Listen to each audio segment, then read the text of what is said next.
And I want you to write this down. Resilient, purpose-driven mindset. Resilient, purpose-driven mindset. That with all the stuff that's going on, with all of the confusion from the scientific community, from the leadership, from the presidency on down, it has collateral effect. And there are so many people that's confused. You wear the mask, so you don't have to wear the mask. Or if you have the coronavirus, you need to wear the mask so you don't give it to somebody else. And if you have it, you should stay in the house. They got all kind of things. If you make love, you should have the mask on. That is not romantic to me. And you know, I say, wait a minute, y'all coming all up in the bedroom. Okay, baby, put your mask on. Well, how am I gonna kiss you with my mask on? Oh, behave, whatever. But all kind of confused, you know, all this stuff going on. And you could die from talking to somebody with a mask that's held under their nose. You know why my hair is like it and I'm looking like Kid and play like Kid from House Party? Because my barber, he likes to wear his mask like this. I said, man, put your mask on, all right? I told him. So he does this. Man, hey, hello. Habla español, English? What? Come on, have I told? Put your mask on, cover your mouth. I know your breath kicking like Bruce Lee, but cover the nose too. It's, I mean, about to make me lose my mind over here. So I decided I'm not going through that. I'm not going through that. I'm not coming out the house till 2027. And I work on myself. I got some new squirrel friends. I'm bilingual. I speak squirrely. And I listen to motivational messages first thing in the morning. You want to listen to my voice. Go on YouTube. Find Les Brown speaking in the Georgia Dome. Find Les Brown. It's possible. And I tell the story about the bamboo tree.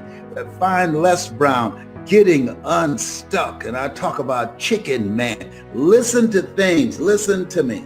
Listen to things that can build your mental resiliency. You want to have a resilient, purpose-driven mindset that will focus your mind on the goals that you want to achieve, on the things that you need to do to reinvent yourself, to rethink your life, to see whether or not you're on the path to becoming the next greatest version of yourself.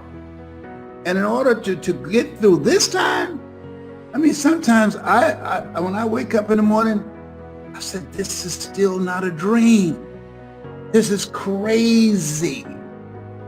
People, I'd like to come by and see you. Is that right? Okay, I'm on the first floor. We can talk through the window. Come on. I mean, just think about this.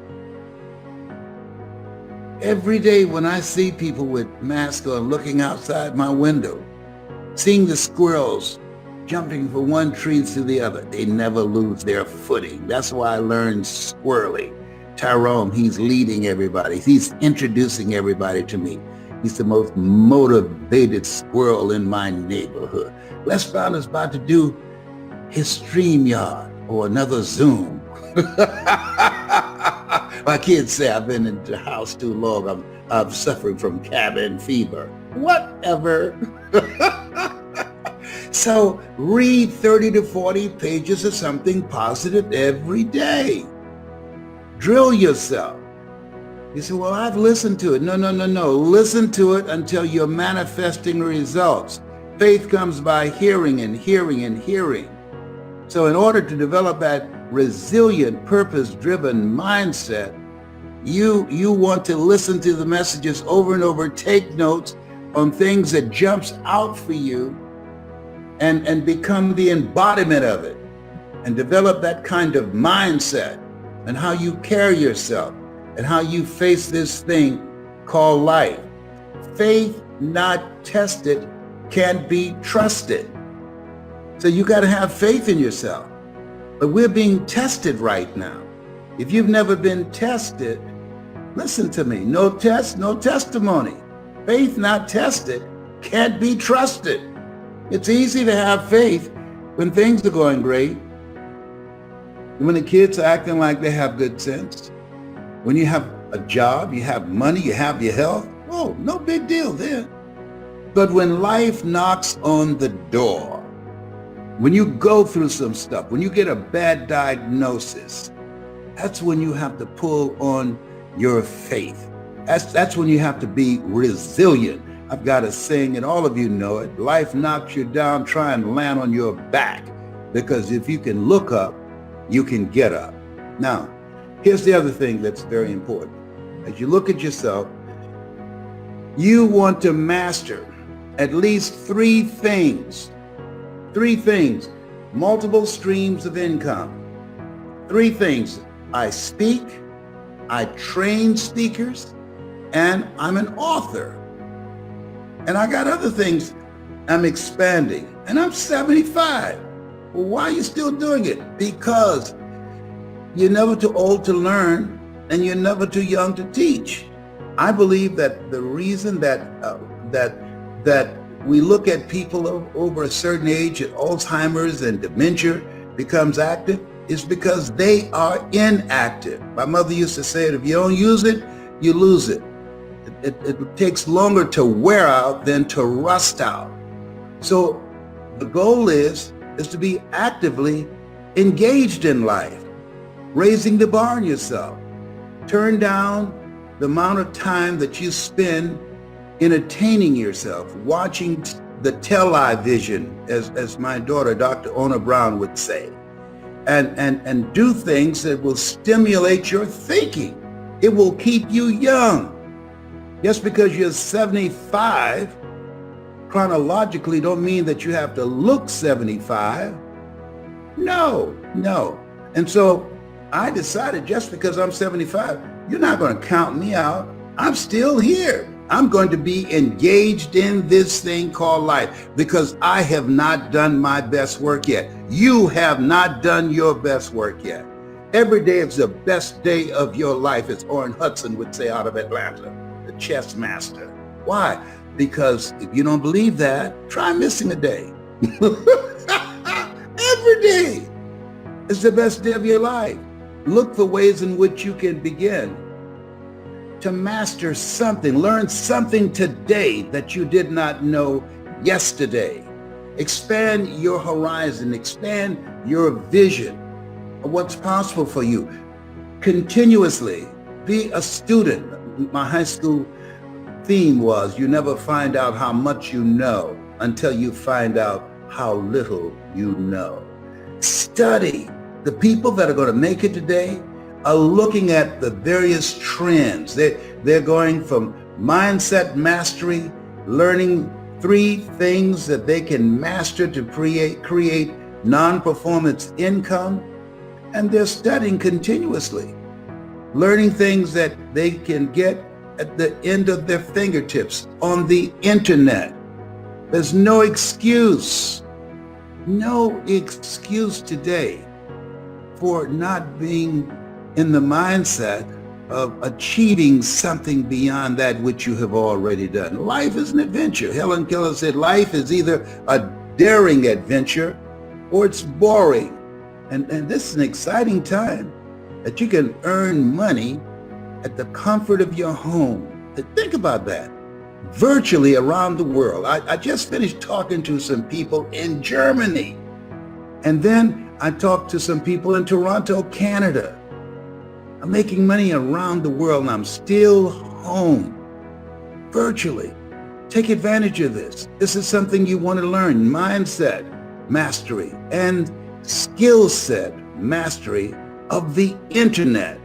Now here's something else. You have to, as you look at yourself, look at your goals, look at your dreams, not only is a resilient, purpose-driven mindset is important. Last night we did our Hungry to Speech training we do on Thursday nights. What I shared with people, how you can have a story or you don't have to have a story. how the best speakers are the best listeners. And so I listen very deeply. And some of you have seen me take someone's story. I will ask, can I take a swing at it? And they say, yes. And so, and then I do a piece with it. And they say, how you do that? Well, this is something that I love. And so I'm always listening. So the best speakers listen not just with their ears and not being judgmental, but listen with their hearts and what touched them. So I'm going to give you an example, and this is something that coaches and salespeople and multi-level marketing people and speakers and just business people should use as a strategy to learn how to become more effective and think on your feet. And if you're called upon to give a presentation, listen closely when you're in meetings and sitting and taking notes, that if something that gets touched you, then you can use that. So I'm going to give you an example. Last night, one of our members in Hungry to Speak, one of the speakers said last night, God's up to some amazing stuff. God's up to some amazing stuff. Ladies and gentlemen, as you look at yourself, look at your goals and dreams. As we look at all that's going on in the midst of the pandemic, in and out of it, here's what we know. God is up to some amazing stuff with your life.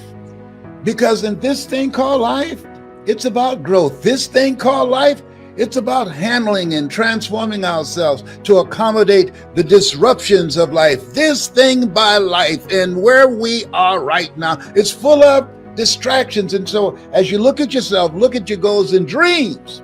What's most important is just keep focused and allowing yourself to be fueled by your faith. My son John Leslie said that your faith is a down payment on your future. Come on, somebody. Yes, your faith is a down payment on your future. Focus on your faith, not your problems. Focus on your faith, not your bills. Focus on keeping yourself strong, living yourself and living from the inside out. Because the problems and challenges, they will always be there. Dimples was right when he had that song. If it ain't one thing, it's another. That's absolutely true. If it ain't one thing, it's another. That's a part of life. And so here's something else. Not only do you want to stay focused, keep this in mind. Good quote, good wisdom impacted in this quote. When things go wrong, don't go with them. Hello? When things go wrong, don't go with them. I'm at the airport. I'm waiting to pick somebody up. And you all, if you travel, you've seen a guy out there telling people to circle. And I was circling perhaps my 7th time, my 8th time, and he was getting on my last nerve. You know why he got on my last nerve? Because there was a young lady there that he was rapping to and trying to get a date with properly, and she didn't have to move. So I pulled right up behind her. And he said, hey, keep moving. I said, no, buddy. When she goes, I go. And I got out of my car and told him. I said, hey, I don't have any problem with you rapping to this lady here, but don't let me run all my gas out while you here trying to get your game on. And so he called for backup. I said, you can call anybody you want to call. Okay. And fortunately, you know, God looks out for babies and fools. The lady walked out. She said, Mr. Brown? I said, yes, ma'am. She said, trouble is easy to get into and hard to get out of. Get back in your car and circle. I said, yes, ma'am. It's good to have someone that can disrupt your thinking, that can check you on your stuff. And what she was reminding me of, nobody knows him. And I'm up here arguing with this guy. He's got backup. And when they come, guess who they're going to put in handcuffs? Les Brown. And they don't know that chump. I'm getting mad thinking about it right now. Come on, Tyrone. I ought to send you up there. Because Tyrone, Tyrone's got a black belt in karate. Okay, Tyrone, it's all right. It's all right. Calm down. Yeah. He said, he shouldn't do you like that. I know. He need to know that you just Mamie Brown's baby boy. I know. Calm down, Tyrone. Just jump up and down, doing flips right now. So at any rate, there are things that's going to happen. Sometimes people will snap on you. I'm on the elevator at Emory Hospital, and they clearly, that you can only have 4 people on there at a time. And then this guy going to run and jump on there to be the 5th person. I said, excuse me, sir. You see these spots here? This is 1 there, 2, 3, 4. You're not supposed to be in the middle of us. We don't know you. He looked at us and waved his hand. And I'm looking at him. And I'm saying to myself, you about to make me lose my mind up in here. And he's one of those people that aggravate me, who wear their mask beneath their nose. Mask beneath their nose. Then he had to sneeze, and he went, Now, there's a time when people sneeze, you would say, God bless you. But now, let me get to but I'm on the elevator. I can't get off. I said, hey, homie. I said, listen to me. You don't know me like that. I don't need to be in here breathing your sneeze. You better pull that up. Do you hear me? And he pulled it up real quick. Because I was about to give him a touch-up in there. So, in this place where we are, it's a special time. What are the talents? What are the abilities? What are the skills? What are the ideas that you can be working on right now in and out of the pandemic that can change your life?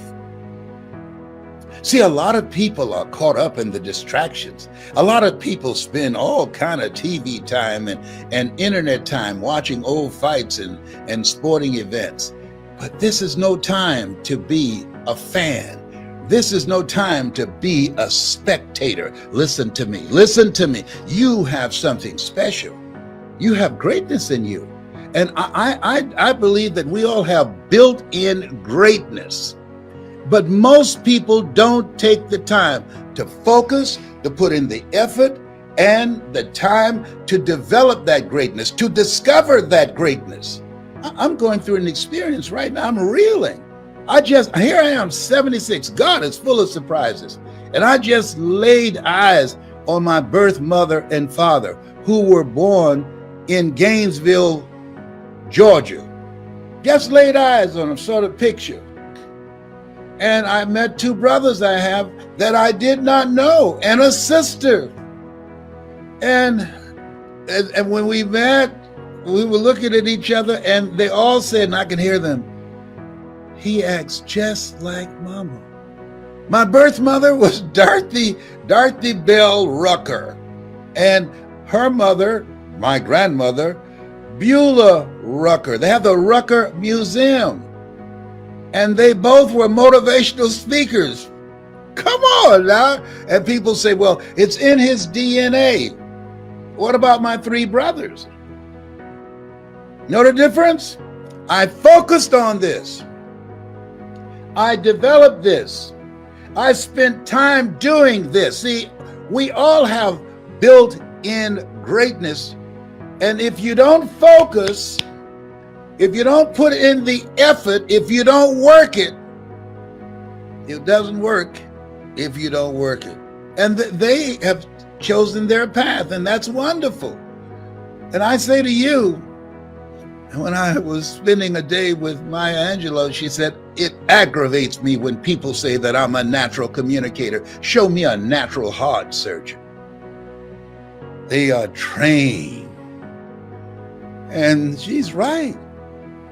This time where we are, God is up to some amazing stuff. This time where we are, there's a reckoning going on. This time where we are, things are being exposed. The sheet, the curtain is being pulled back.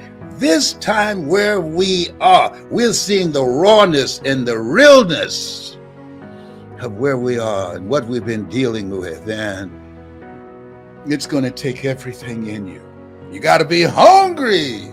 It's going to take everything in you. Take no prisoners. So this place, God is up to some amazing stuff. And if you have this kind of mindset, that you are a miracle child, there are things that God is going to do through you, for you, as you. And have this mindset. Even if you don't have two pennies to rub together, have this mindset. Even if you're going through foreclosure, I've been through that. Even if you've had your car repossessed, they repossessed my car at my cousin's house and his car at my house. You know, I learned a long time ago, to get back on your feet, all you have to do is miss 3 car payments. Oh, behave. Hello. So listen, all that, it doesn't mean anything. What matters most, not what happens to you, but what happens in you. I was talking to Vanny last night, and sometimes you think you've gone through some stuff and you hear other people's story. You say, you know what? I'm good. Vanny talked last night, and she talked about a family moving here from her country, and they used to get up at night with flashlights and look for night crawlers. Night crawlers, worms. Look for worms for several hours, and put them in a can and sell them for $10 a can for people to go fishing for bait. Night crawl. 5 years, over 8 people packed in one room, in pursuit of a dream, in pursuit of a better life. And she said something that was major last night.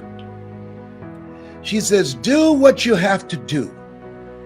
Do what you have to do to reach your goal, to reach your dream, to change your life. Do what you have to do.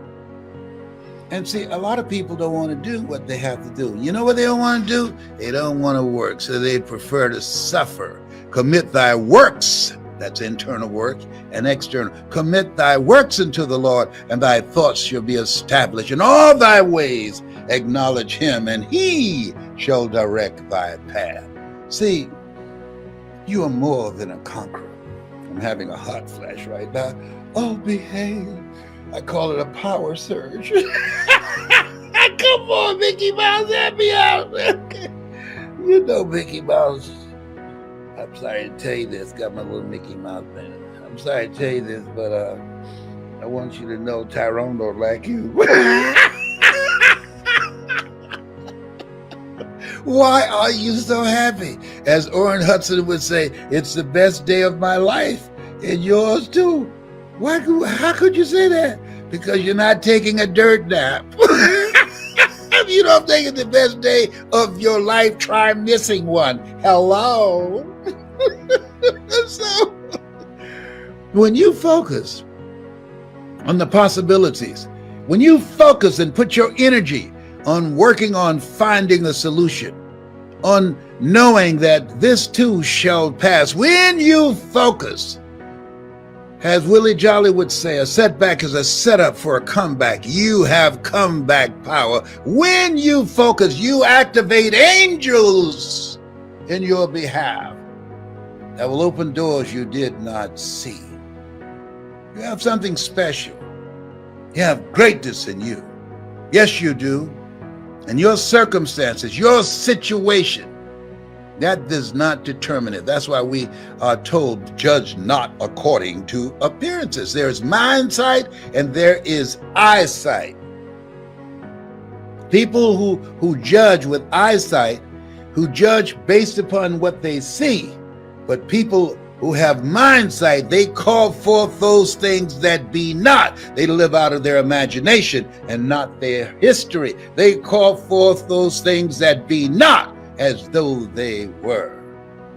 Oh, that's why my son John Leslie said, your faith is a down payment on your future. And that's why Adam Clayton Powell, former congressman out of New York, said, keep the faith, baby. Keep the faith, even as things are going on right now, with all the divisiveness, with all the confusion, with all the lies. Keep the faith, baby, and social distancing. Keep the faith, baby. You were born for greatness. You have built-in greatness. Keep the faith, baby. As one person said, in life, you'll always be faced with a series of God-ordained opportunities, brilliantly disguised as problems and challenges. Oh, keep the faith. You were born to do great things. Look at this question right here. How can I risk establishing my own business without support from others? Guess what it's going to take? Faith. Yeah, you do what you can do, and God will do what you can't do. I started with nothing. Hello? No money, no four-color brochure. Don't have any MBA. Labeled educable, mental retarded. Born in an abandoned building on the floor. Foster kid. Adopted. I had this dream of buying my mother a home. I never did that before. There's a reason we're taught to walk by faith and not by sight. There's a reason we're taught to call forth those things that be not as though they were. Those aren't just words printed on a page.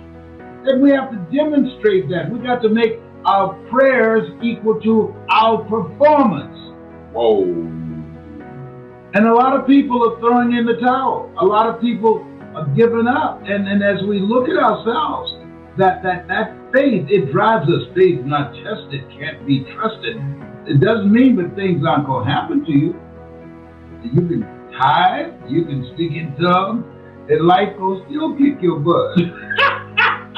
The messenger of misery will still come to your house and say, get me some coffee and a newspaper, because I'm going to be here for a minute watching Netflix. I'm going to make your life a living hell. That's a part of the process, but I'll be good. I'll be paying my time, yeah. So come over here so I can gangster slap you. Right. That's so true. And you know what's important sometimes, Dad? What? We have to be real. Everyone doesn't have faith. No. And sometimes you can go through things that force you to lose your faith. But I know for me, when I lost my faith in myself, my dad's faith in me kicked in. You know why faith is powerful? Why? Faith isn't just for you. No. It's for others. Well, without any question. And you know what we're doing now? One of my children just said, I want to work with you. I've seen this for several years. And he was judging the possibilities of what I can do based upon my past failures, based upon the fact that I was diagnosed with 4th stage cancer. And I'm glad. Some things happen to you, some things happen for you. I said, you don't know me like that. Come on now, you know I'm coming. Listen, I'm here. So I'm here. You don't know me like that. Don't write me off because I'm 77. Don't write me off because I've had some failures and disappointments and setbacks in the past. Don't write me off because somebody with a stethoscope around their neck talking about how long I got to be here. I like what one of our members in our Hunger to Speak group said, you be the doctor, I'll let God be the timekeeper. Woo! The next thing that is important is that expect things to get better for you, because they are. See, life is cyclic. You're not, whatever experience you're having right now, it has not come to stay. It has come to pass. Not to stay, just to pass. It's just going through. The biggest challenge is to know what's happening. This is a part of this thing we call life. This too shall pass. And maintaining perspective, putting it in perspective. I was doing a training at a college, and it was a 2-day training during orientation. And in the training that I provide, I'm a motivational speaker, but I conduct processes in personal dynamics. where people begin to go through changes that stimulate the right and left hemisphere of the brain, enable them to see themselves differently. I conducted this particular simulation with these young kids, 17 and 18 years of age, so that they would begin to see how they make decisions and how they would survive in this particular simulation process we gave them. We had them to do it individually and then collectively. Over 30% of them wrote down as their first option, in order to survive, they would commit suicide. First thing they wrote down. Suicide among young people has increased 300%. Over 5,000 will successfully take their lives this year. Why? Why did they do that? I said, I was so shocked. I said, what do you mean? Well, at least we would not suffer. And then they had the nerve to write down all of the other things they were going to do after they committed suicide. I said, listen, Kadumbo. No, when you come up with a permanent solution for a temporary problem, that's it. Game's over. That's it. You're not going to do anything. Anybody wrote suicide at the top, you can put your pencil down. See, a lot of us, because of our limited vision of ourselves, a lot of us who begin to focus on problems and enable them to overwhelm us, we begin to think that we have no options. We begin to believe that there's no way out. Repeat after me, there's always a way. Where there's a will, there's a way. Shake somebody's hand on your right and left and say, I'm unstoppable.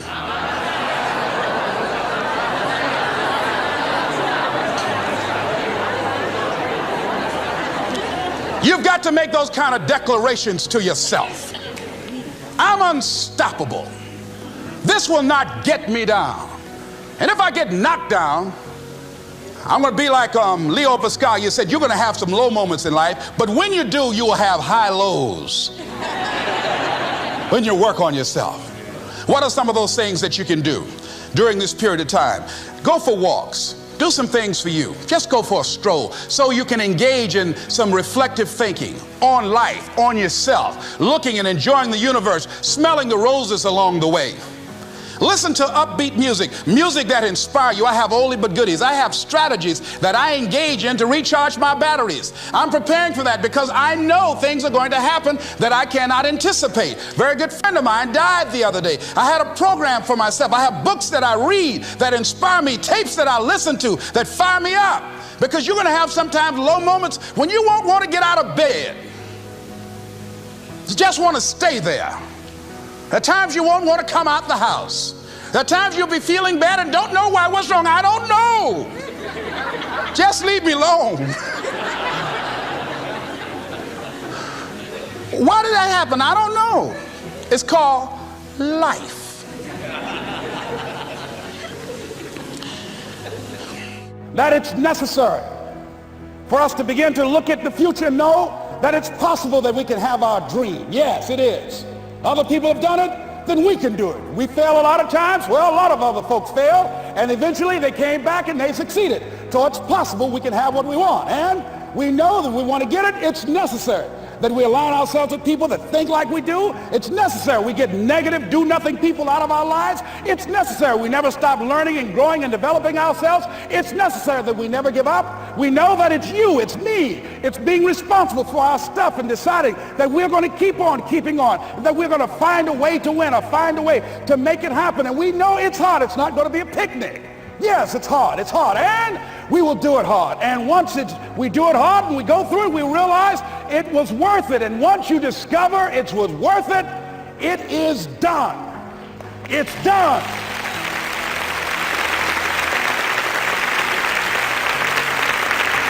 It's done, ladies and gentlemen, before it happens. Well, here's what I'm suggesting to you. That when you're working, you have a wall to break through. Let's say a friend of mine he runs a marathon, and he says, when he's running the 26-mile marathon, he said, let's say that hypothetically, that 18th mile is the wall. He said, Les, when you get there and you're running, he says, everything in you is telling you to stop, to give up. Every muscle is aching, and you're saying to yourself, I can't do it. I can't do it. And you just keep on and you keep on and you keep on. It seems like you're moving at slow motion. And then eventually when you break through that 18-mile wall, then you know it's like done and you're on automatic and you glide on in and you know it's there. You know you're going to get to the finish line. And we've all had experiences where we were working on something and we knew it was possible. And we did those things that were necessary to bring it into reality. We took the responsibility to make it happen. Other people couldn't see it. A lot of people didn't believe it. You were attacked. You were criticized. People were opposing you, but you kept on doing it. It was hard. It was rough. It was difficult. But to you, it was worth it. And eventually you got to a level you know, can nothing stop me now. I'm on the move. I'm on the move.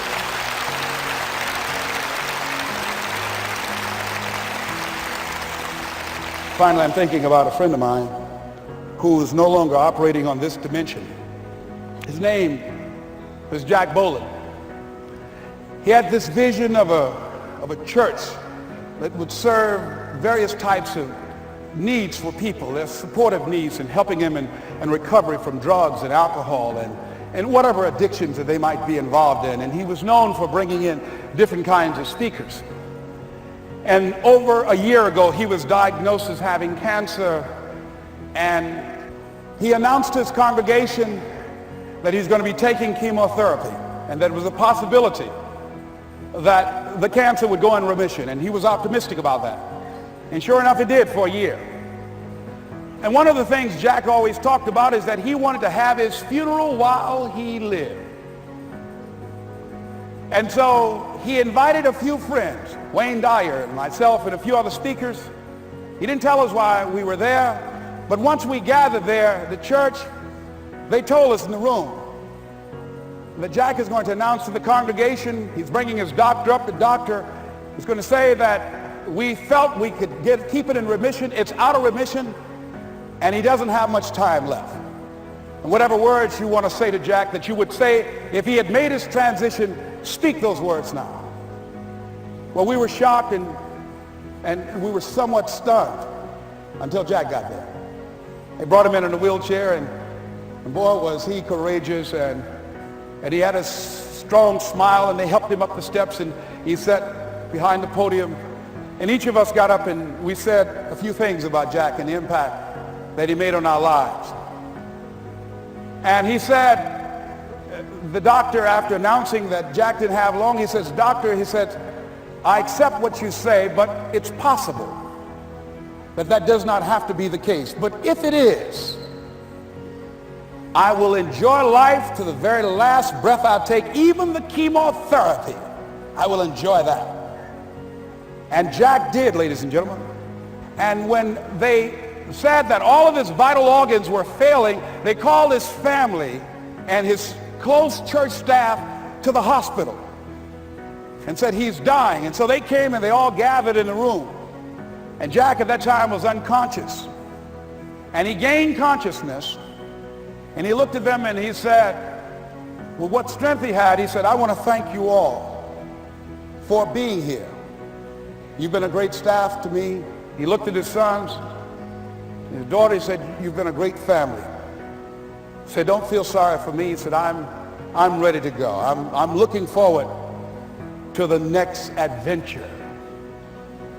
And he sat there for a little while, laid there, and he closed his eyes, and he lost consciousness.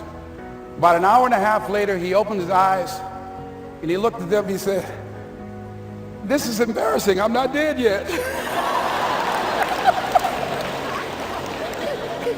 They were laughing through their tears. They said, "Jack, you are a character." He said, "Hey, I hate giving up this kind of control." So they predicted that Jack would die at the end of February. And then on the 2nd, they said, he won't see the light of day. He will be dead by morning.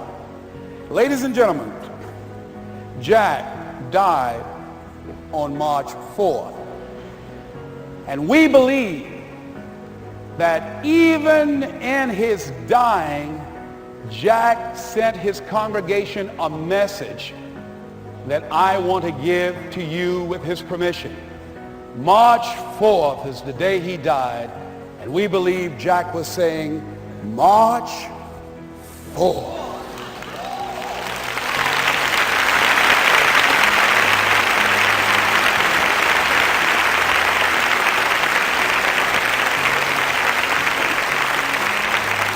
So I say, as you look into the future, while other people are giving up, feeling like victims, feeling powerless, becoming negative, turning on each other rather than to each other, feeling that they can't make it, be ye not conformed to this world, but be ye transformed by the renewing of your mind with the mindset of that it's possible that we can save this generation.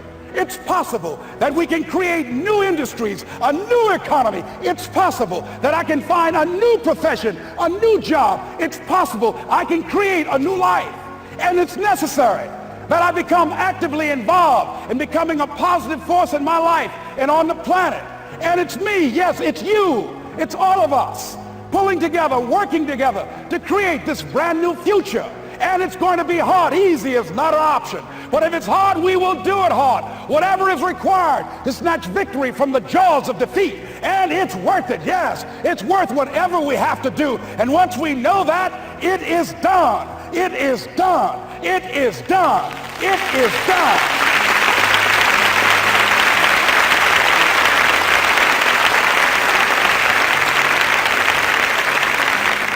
You are an unparalleled motivational preacher.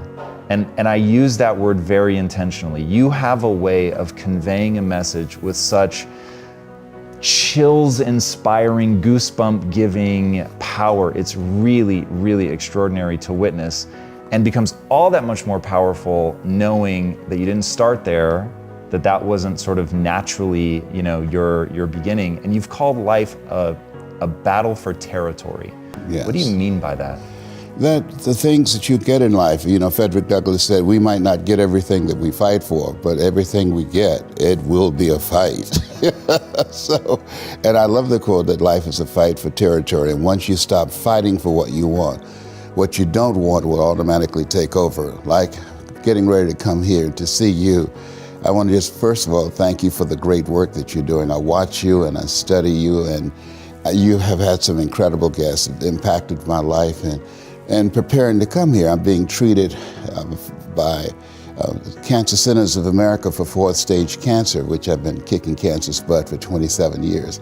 And I've been working on getting a six-pack before getting here. I still got one pack. And I've been working to get some muscles so I can wear my t-shirt, but they weren't large enough, so I wore a long sleeve. That's amazing, man. Talk to me about cancer. You've had such an upbeat attitude about it. It's really pretty extraordinary. Was that your initial reaction? Did you go through a trough of despair when you first got diagnosed? Like, how have you framed that? Dr. Alfred Golson, who has since passed, was a very unusual guy. And he told me, he said, Mr. Brown, you have cancer. I said, can you give me a second opinion? He said, yes, and you're ugly too. I said, oh my God. So I didn't have a chance to have fear, because those three words, you have cancer, three of the most feared words in 7 different languages. I saw it as a fight. And from that time to this time, my PSA was 2,400.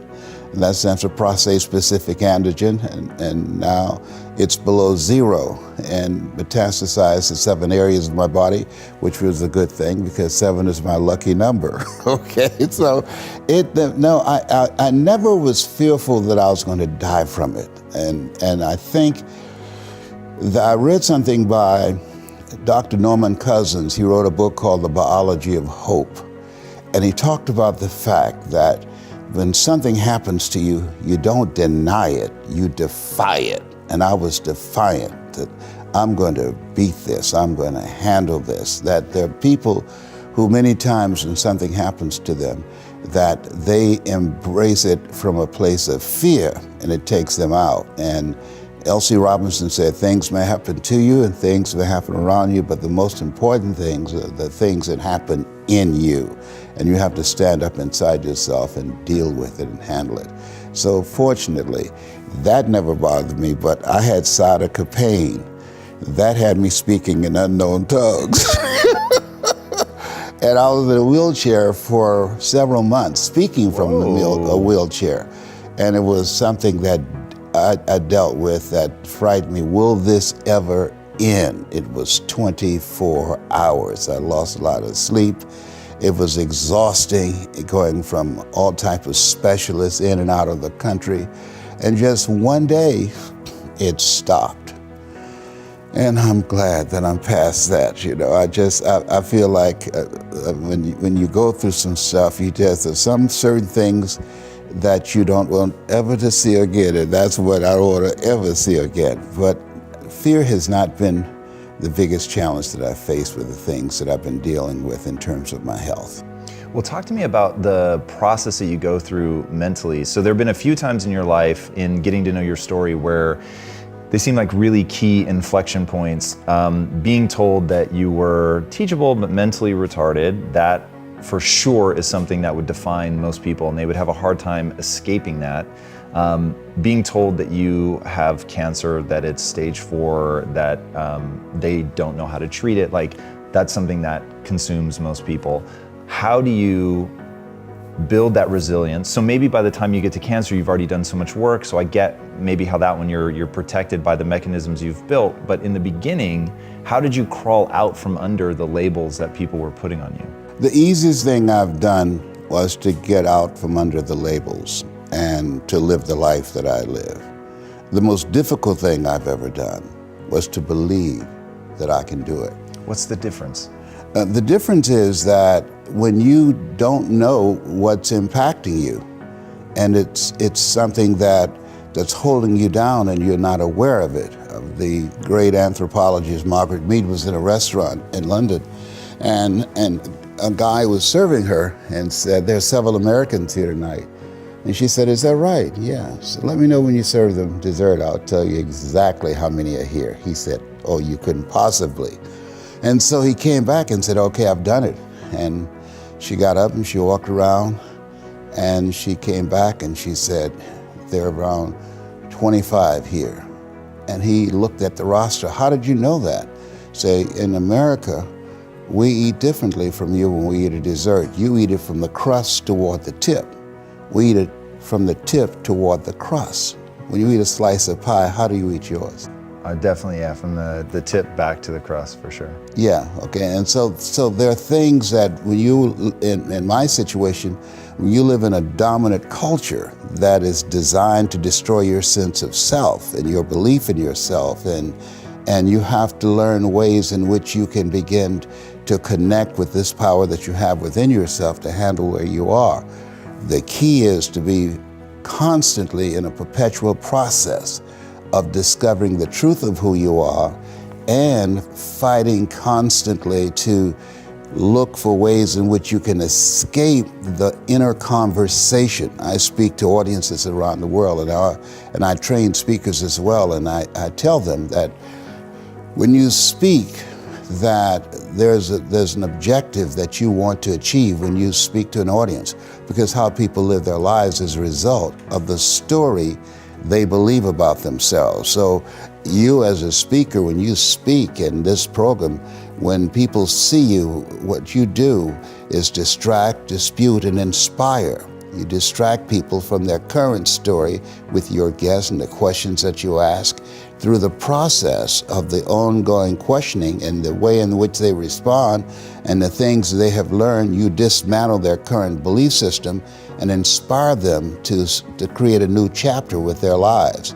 And so, but that's an ongoing process of constantly interrupting that conversation, what psychologists call your self-explanatory style, because life is going to beat up on you in so many ways, and many things, they come back, negative thoughts and how you feel about yourself, they don't die. They come back once you stop doing the maintenance work on your mind, listening to motivational messages, going to seminars and workshops, spending time quietly listening to the still small voice within.